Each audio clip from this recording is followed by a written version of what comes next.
नमस्कार दोस्तों, this side RJ आप मुझे देख रहे हैं जीनियस विद्यार्थी यूट्यूब चैनल पर। दोस्तों, आज की इस वीडियो में हम डिस्कस करने वाले हैं रीट 2022 जो एग्ज़ाम होने जा रहा है, तो उस पर हम थोड़ी सी चर्चा करेंगे। और जो थर्ड ग्रेड का मेन एग्ज़ाम होने जा रहा है उसके लिए जो भी सिलेबस जारी किया है उस पर इस वीडियो में आज हम चर्चा करने वाले हैं। तो दोस्तों, वीडियो को स्टार्ट करते हैं। दोस्तों, इस वीडियो की ज़रूरत मुझे इसलिए महसूस हुई क्योंकि जैसा कि आपको पता है कि मैं इंस्टाग्राम हैंडल का जो लिंक है वो डिस्क्रिप्शन में दे करके रखता हूं कि अगर आपको कोई पर्सनल बात करनी है तो आप वहां मुझे जा करके मैसेज कर सकते हैं। तो एक कैंडिडेट का मैसेज मेरे पास आया था, मेरे किसी दोस्त का मैसेज आया था कि दोस्त, अभी जो सिलेबस जारी किया है रीट 2022 नहीं बोलूँगा मैं, रीट नहीं बोलूँगा उसको, थर्ड ग्रेड जो एग्ज़ाम होने जा रहा है उसका सिलेबस जारी किया है। सिलेबस जारी किया है तो उसमें L1 में कोई दिक्कत हमें महसूस नहीं नज़र आती है, लेकिन L2 में अभी तक जो सिलेबस जारी किया है वो एक तो डिटेल्ड सिलेबस नहीं है, और इसके अलावा उस सिलेबस के नीचे, उस पोर्शन के नीचे एक जो लाइन लिखी हुई है वो लाइन हमें बहुत ज़्यादा दिक्कत दे रही है।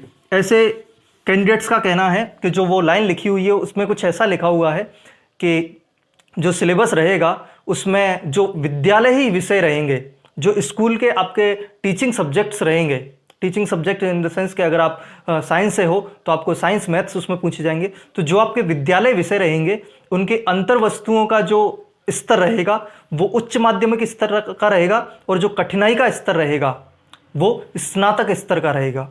ये लाइन पढ़ते ही हमारे थोड़े से रोंगटे खड़े हो जाते हैं कि स्नातक स्तर, ग्रेजुएशन लेवल का अगर डिफ़िकल्टी लेवल रहता है मेन एग्ज़ाम में, थर्ड ग्रेड के मेन एग्ज़ाम में, तो फिर कहीं ना कहीं फिर हमें थोड़ी सी दिक्कत हमें महसूस हो सकती है।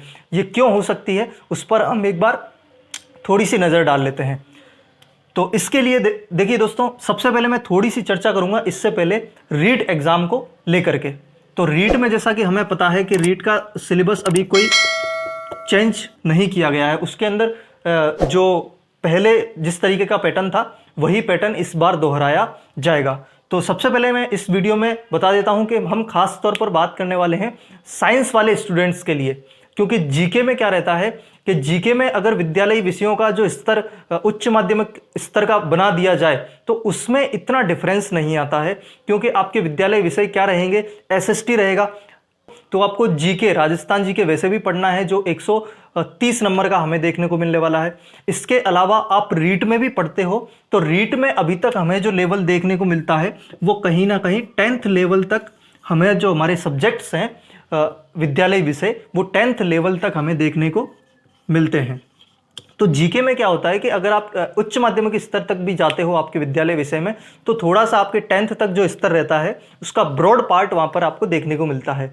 तो आपका जीके और राजस्थान जीके ये थोड़ा सा सिमिलर पड़ जाता है एसएसटी वाले केस में। तो इसलिए हम इस वीडियो में खास तौर पर बात करने वाले हैं साइंस वाले स्टूडेंट्स के लिए, क्योंकि साइंस के अंदर जैसे ही हम 10th क्लास क्रॉस करते हैं, 11th 12th में पहुंचते हैं, तो फिर कहीं ना कहीं एक वो होता है ना कि ये क्लासेस चेंज होते ही थोड़ा सा हमारे लेवल में बहुत ज़्यादा डिफरेंस आ जाता है। ऐसा नहीं है कि जो चीज़ें 9th 10th में थी वही 11th 12th में मिलती है, वहाँ कुछ बहुत अलग चीज़ें मिलती है और लेवल का डिफरेंस बहुत ज़्यादा आ जाता है। तो इसलिए हम बात करने वाले हैं।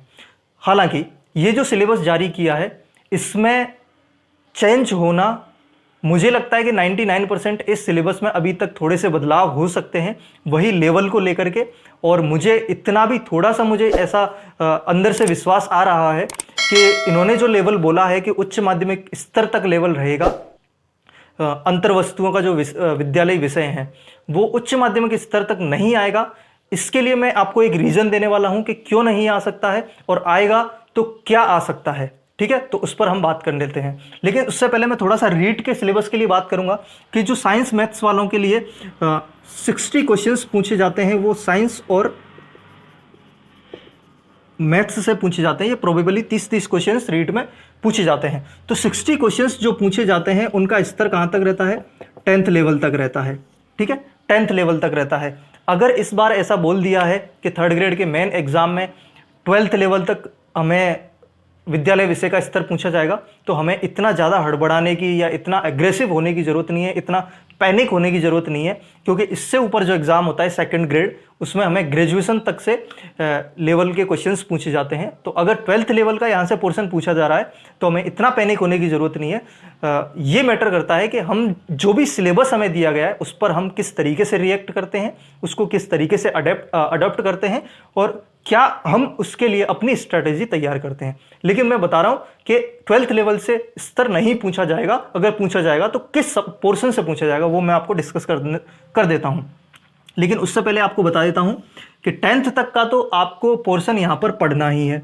अगर आपको रीट क्लियर करना है, रीट में आपने अगर क्वालिफाइंग मार्क्स लेने हैं तो 10th तक लेवल का तो आपको साइंस मैथ्स वैसे भी पढ़ना ही है। इसके बाद अगर बात आती है कि 12th लेवल से अगर क्वेश्चंस बनते हैं तो वहां पर क्या सिचुएशन रह सकती है। जैसे ही हम 10th क्रॉस करते हैं तो 11th क्लास में क्या होता है कि कुछ कैंडिडेट्स बायोलॉजी के साथ चले जाते हैं और कुछ कैंडिडेट्स मैथ्स के साथ चले जाते हैं। तो इनके साथ जो सब्जेक्ट्स रहते हैं बायोलॉजी, फिजिक्स और केमिस्ट्री, ये सब्जेक्ट्स रहते हैं, फिजिक्स और केमिस्ट्री। ठीक है, अगर 10th के बाद कोई कैंडिडेट बायोलॉजी लेता है तो उसके पास बायोलॉजी, फिजिक्स, केमिस्ट्री सब्जेक्ट्स रहते हैं और मैथ्स, फिजिक्स, केमिस्ट्री ये सब्जेक्ट्स रहते हैं। तो हम ये आसानी से कह सकते हैं कि जो एग्जाम होगा 3rd ग्रेड का, अगर उसमें से 12th लेवल से 11th 12th लेवल से कोई पोर्शन पूछा जाएगा तो वो बायोलॉजी या मैथ्स पोर्शन से नहीं पूछा जाएगा। समझ रहे हैं आप? ये इसलिए नहीं पूछा जाएगा क्योंकि आपने अगर 11th 12th की मैथ्स पूछ ली तो बायोलॉजी वाला कैंडिडेट उस पोर्शन के लिए बिल्कुल भी फेमिलियर नहीं है। फेमिलियर क्या, उसने वो चीज़ पढ़ी ही नहीं है, क्योंकि बहुत सारी चीज़ें ऐसी है, समाकलन, अवकलन, जो 10th तक नहीं होते हैं और वो बायोलॉजी वाला कैंडिडेट उसको पढ़ता नहीं है। तो ये थोड़ा सा अलग हो जाएगा। लेकिन और आपने 11th 12th से बायोलॉजी का पोर्शन डाल दिया तो वो मैथ्स वाले उसके सिलेबस से आउट ऑफ सिलेबस माना जाएगा, आउट ऑफ पोर्शन माना जाएगा। तो इसलिए मुझे ऐसा लगता है कि अगर 11th 12th से कुछ पोर्शन अगर पूछा भी जाता है, जैसा कि हमें पता है कि हमारे जो विद्यालय विषय हैं, हमारे जो सब्जेक्ट्स हैं वो 120 मार्क्स के दिखा रखे हैं।